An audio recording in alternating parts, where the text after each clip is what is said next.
was literally extremely frightened to go to sleep and unfortunately stayed awake the entire night and got zero sleep. It literally felt like we were in a horror movie. Rather than put everyone up in a hotel, they set up cots in the terminal for the entire plane, only to see it disappearing over the horizon with our car and all of our baggage. 3 hours stuck in the aircraft, sitting on the tarmac. At least half a dozen huge brown water roaches scurried out onto the table and up the wall. Oh, stop. Absolutely not. Hello and welcome to my channel, or if you've been here before, welcome back. My name's Natalie. I'm an aircraft interior designer. I talk about all things travel, aviation, and personal and professional development. And welcome to our 4th edition of Travel Horror Stories. This is a series where people write into me about their crazy travel experiences, and then we read them together on the air and react real time. I'll link the full Travel Horror Stories playlist down below for you, as well as my entire travel playlist. We got our first 3 submissions on this channel, and I'm so excited about it. I'll leave instructions in the description box down below for you so that you can submit your horror story, and it's literally so easy. You send me an email. Also, my background looks different today because we are in Hamburg, Germany. I'm here for the Aircraft Interiors Expo, and I'm so excited for that. So I'm gonna have some content coming out about this trip as well as the Interiors Expo. And right after this, I'm going to Geneva for the EBACE conference, and that's the European Business Aviation Conference. So it's gonna be a really full schedule for me on this trip. I was also doing a podcast earlier with Executive and VVIP Aviation Magazine, and I'm so excited for that to come out. And whenever it does, I'll also link that podcast down below so that you guys can listen to it and enjoy. And yeah, if any of those things interest you, be sure to like this video, subscribe to my channel, and hit the notification bell so that you don't miss another upload or a travel horror story. And with that, let's get into our first story. This first story says, "Hi Natalie, a few years ago, my family and I drove to South Padre Island, Texas for a few days of fun and sun. We had booked a beautiful condo with gorgeous views of the Gulf of Mexico and a very nice resort type complex. By the time we arrived, it was dark and we were ready to unpack, unwind, and relax. The condo was beautifully decorated and looked very clean. When I turned on the lamp in the living room, at least half a dozen huge brown water roaches scurried out from the base of the lamp onto the table and up the wall. Oh, ew, oh, stop. We were all screaming and immediately grabbed our bags and ran out the condo. Okay, perfect, good. Yes, run out of that condo so fast. We went down to the office and spoke to a manager who switched us to another condo. Okay, thank God. After a careful inspection, it appeared to be bug-free, and so we stayed there for the next few days. We didn't see any more of the roaches in this condo, and a good time was had by all. The day we were leaving, though, while making sure we had everything, I looked underneath the master bed, and lo and behold, there was a dead water roach. Oh my gosh, stop. Okay, it says Mona wrote this. Okay, Mona, I'm so sorry you had to go through that. I am disgusted for you. Oh my gosh. And then how excited were you guys? You know, you guys had just traveled a long way. It was dark outside and you guys were just ready to like vacation, have a good time. And then like, just imagine that, like you're turning on the lamp and then all of a sudden from the base of it, just roaches everywhere. How does that even happen? And like, how did they know to hide until like you turned it on? Like, ew, oh my gosh, that is just, oh, that is so gross. But I'm super glad, I don't know what condominium complex it was, but I'm super glad that the management was able to like switch you to another room. You were able to take care of the situation, but then you look under the bed and there's another water roach. Oh my God. At least you guys were leaving and you guys didn't have to deal with it, but like just knowing that there was one that still got into that apartment, it must have been that condo complex then, because roaches can travel, like especially like the German cockroaches that I have heard of, but like the water roaches, I don't know entirely like how it works with them. It probably came from that one condo. Like I would not have asked for a room that was at least on that same floor, because like it's like a disease. Like if one room has roaches, chances are the roaches are gonna migrate to the other room after that space has been treated and eradicated the roaches. But yeah, I'm so glad that that was just at the beginning of your trip and that wasn't throughout the entirety of your trip, and that you guys ended up having tons of fun. Mona, thank you so much for writing in your story. I literally can't even imagine, like not just 1 or 2, but like a dozen cockroaches. I hope they called pest control that day. This next story says, "Hi Natalie, here's a travel experience horror story story that I thought I'd share with you. Just to give you a little background for this much anticipated trip to Los Angeles, I had responded to an inquiry sourced by the Latino Film Society in LA through Help a Reporter Out about tangible ways to thank our veterans coming home from active duty. Since I design beautiful stationery, thank you cards in particular, I thought what a better way to thank our veterans for their indelible service than donating heartfelt thank you cards. I was excited to receive a response that my pitch was accepted and that the Latino Film Society was gifting me 2 tickets to our post-Oscar fundraising party at one of the hotels. Oh my gosh!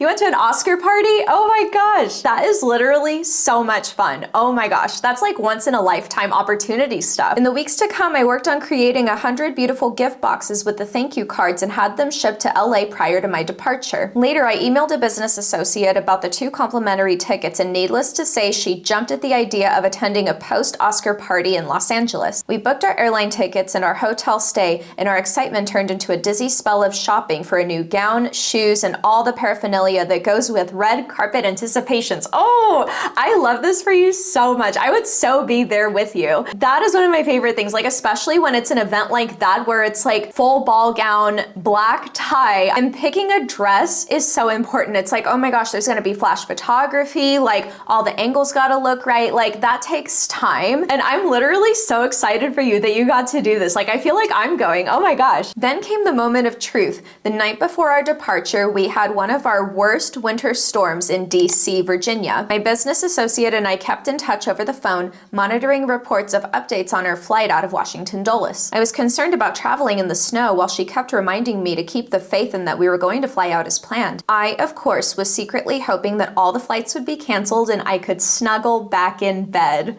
Aww. I get in those moods too sometimes. The airline continued to provide updates, still maintaining that the flight would take off on time. I could barely sleep that night. Finally, at 5 a.m., the taxi was at my door. I could not figure out how he made it through the snow, but somehow he did. In knee-deep snow in front of my home, I left for the airport. We checked in and were informed that the flight was on time. We boarded the aircraft, made our way to the seats and buckled in, anticipating our departure. As we waited, we were informed that there was a delay and we would be taking off soon. We waited some more, and the pilot apologized for the delay. We started to chat with other passengers while we waited. Then came another notification that the aircraft was being de-iced and we would be on the tarmac some more time. We requested to deplane, but were denied. At this time, I could not understand the reason the airline had decided to let passengers board without de-icing the aircraft. By then, we had passed a couple hours. The toilets were engaged more and more. Oh yeah, because people have to, when they gotta go, they gotta go. Being the germaphobe with my hand sanitizer always close to me, this was pre-pandemic days, I started to get anxious and questioned my decision to travel during a bad snowstorm. I tried to stay calm, and finally, after 3 hours stuck in the aircraft, sitting on the tarmac, we took off and made it to Los Angeles and the party. The Latino Film Society was extremely gracious and thankful for the beautiful gift boxes and the thank you cards, and one of the actresses sent me a message on Facebook thanking me for my generosity. Oh, that's so sweet. That was the saving grace of the day, that through the storms in life, somehow one act mattered. My business associate and I flew back the next morning, taking home moments etched in memory. The highs, the lows, and everything in between. It has been years now since that anticipated trip, but it gives me a perspective that even during the most frustrating and difficult moments, we made it through, and that our God is always watching and protecting us even when we question our decisions. Prayer keeps our feet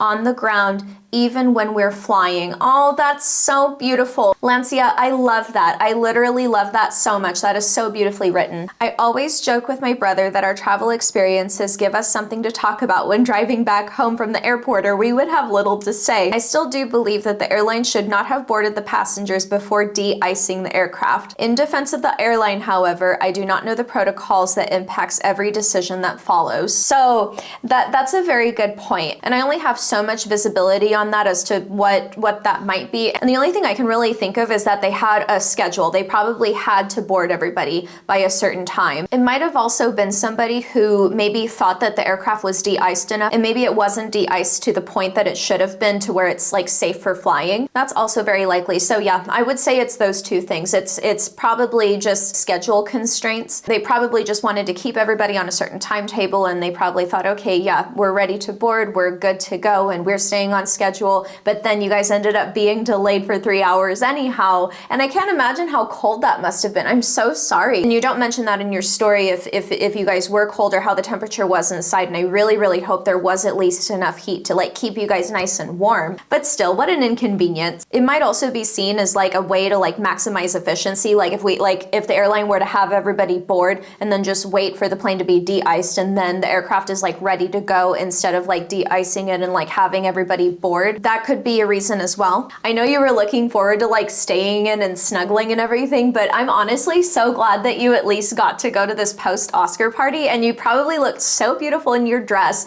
and like your fabulous shoes. And then your business associate was like super excited that she got to go as well. So glad that you guys got to go and that everything was a big hit with the Film Society, and that one of the actresses sent you a message on Facebook saying thank you. Like, that is literally the best. That is a once in a lifetime experience. Yeah, I'm so sorry for that inconvenience that you had to be on the aircraft and on the tarmac while the aircraft was taking like 3 hours to de-ice. But I'm so excited for you that you got to experience this, and now you get to talk about it, and now it's being read on YouTube. So I'm so happy that you sent in your story. Thank you so much. Okay, this next story reads, Dear Natalie, my sister and I were on a trip to New York City for a few days and had a lot of fun. When it was time to leave, we left on a plane and made a stop in New Jersey to switch planes before heading to our destination. Unfortunately, there was bad weather ahead in New Jersey, like a storm was blowing in and we could not make it back home. So we had to stay the night in New Jersey. Once we booked a hotel nearby, we finally got settled into our room. When we first walked into our room, I have to be honest, it was a little eerie and I kept feeling super anxious the entire evening. While we were winding down and getting ready to go to sleep, we could hear a couple next door yelling and screaming at each other. Oh no. We even heard some objects being knocked down, which was extremely disturbing. Oh my gosh. Ooh.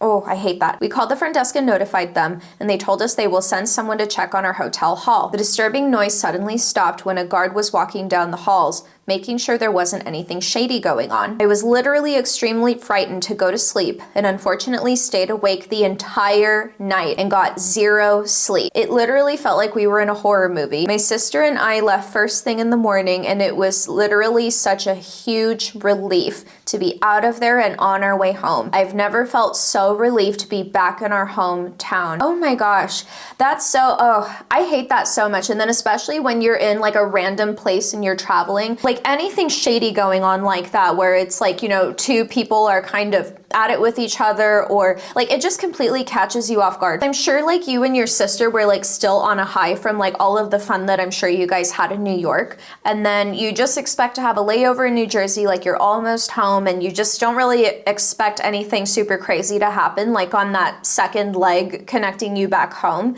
and you end up having to stay the night for one, and then two, like running into that. Literally things like that, like whenever they happen on the last part of your trip, it's almost like when you're right at the tail end of a really long road trip and you're almost home or you almost made it to your destination and you kind of want to relax a little bit, but you know that you can't because like one wrong move and someone could like run a red light and then you don't see them, and then God forbid a collision happens. When you're traveling, still got to be on guard from start to finish all the way through your trip, because you just never know what could happen. And you and your sister did a really great job by responding to the situation right away in like a safe and responsible manner. Like you told the hotel, it seems like they reacted pretty quickly and they sent somebody to go have a look, and then everything just stopped, like all of the noise stopped. So I really hope the situation was taken care of in the way that we think it was. I'm so sorry this happened. I'm super glad that nothing happened with you and your sister though, because that would have just been so terrible. So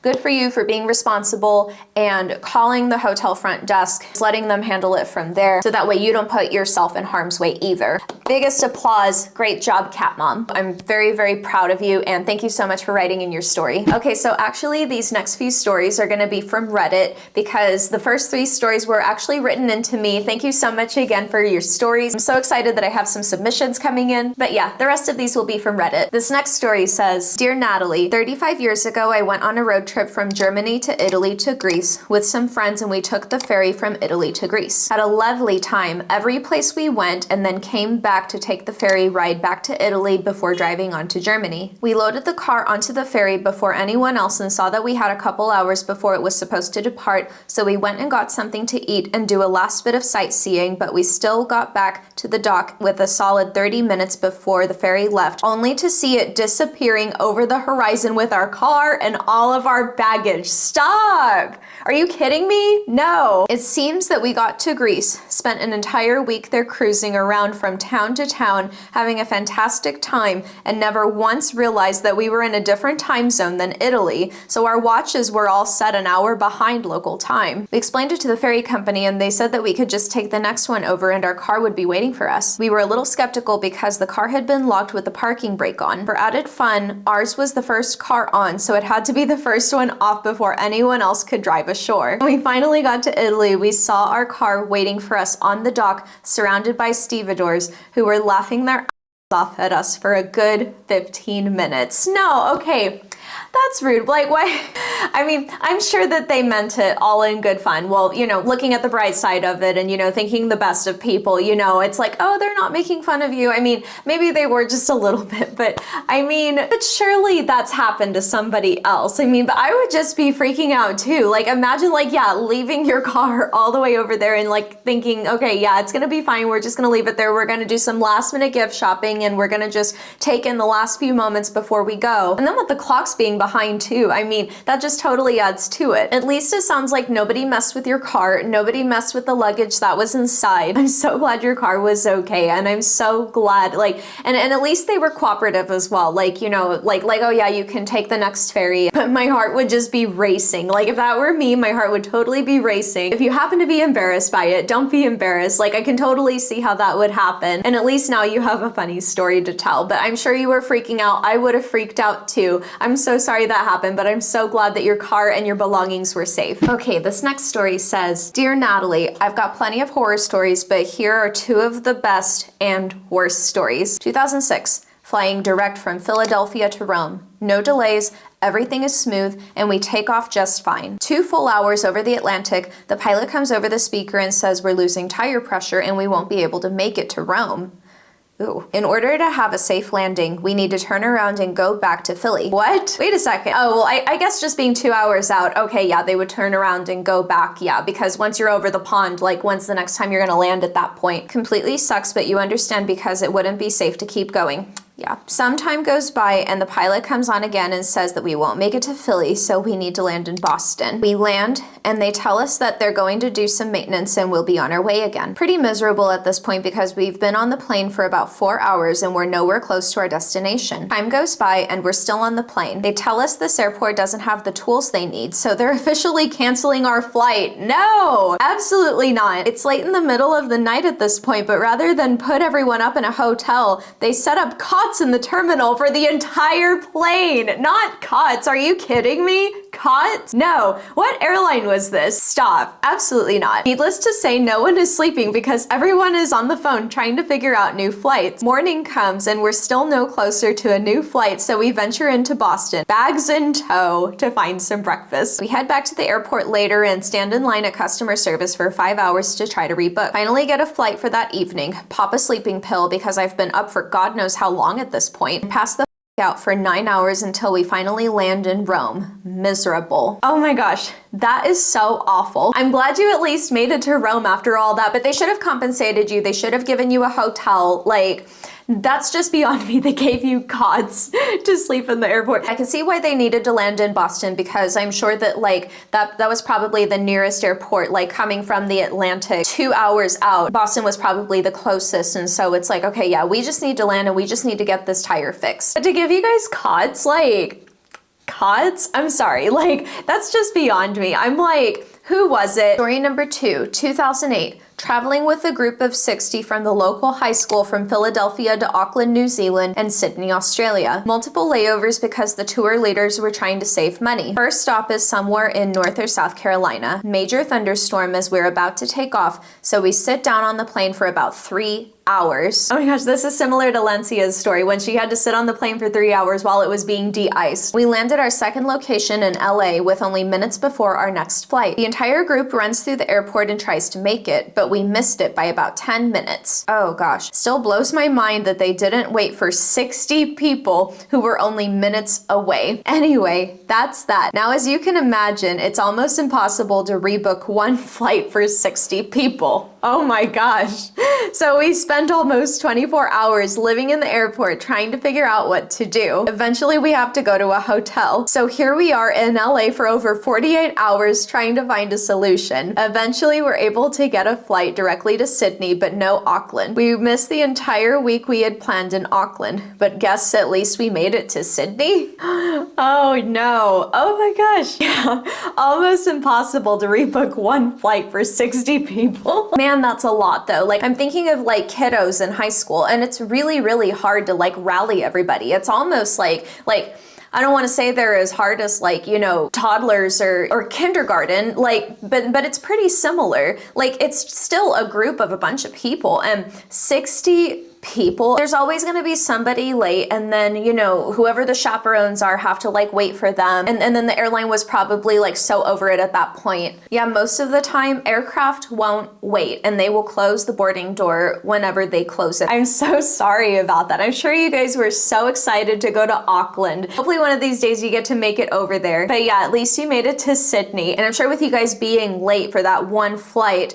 made you miss all of your other connecting flights, and that is the one trouble with having like multiple layovers and multiple connections. And when, you know, you're trying to work with a budget that you have, and while, you know, sometimes you can do it and it's perfectly good, and some people like that adrenaline rush of like, you know, going from place to place to place and all of that. But at the end of the day, more times than not, the extra expense is worth saving the headache, because and you wouldn't really know any different until you've actually been through it for yourself. So sticking with direct flights or just one connection, that's always the best thing to do. Yeah, because then that minimizes any surprises moving forward, and then you don't have to worry about reimbursements, and then you end up spending more anyhow if you do end up missing the flight, and then you have to rebook again and then spend even more money. But yeah, I totally hate that that happened to you. At least you got to go to Sydney. I'm sorry you didn't make it to New Zealand, but I guess beware of any future trips when you have 60 other people traveling with you. And with that, that's everything that I have for you for this horror stories video. If you made it this far in the video, and if you had some fun, be sure to like this video, subscribe to my channel, and hit the notification bell so that you don't miss another video. Comment below your thoughts on today's stories. Thank you so much again for watching, and I will see you in the next video.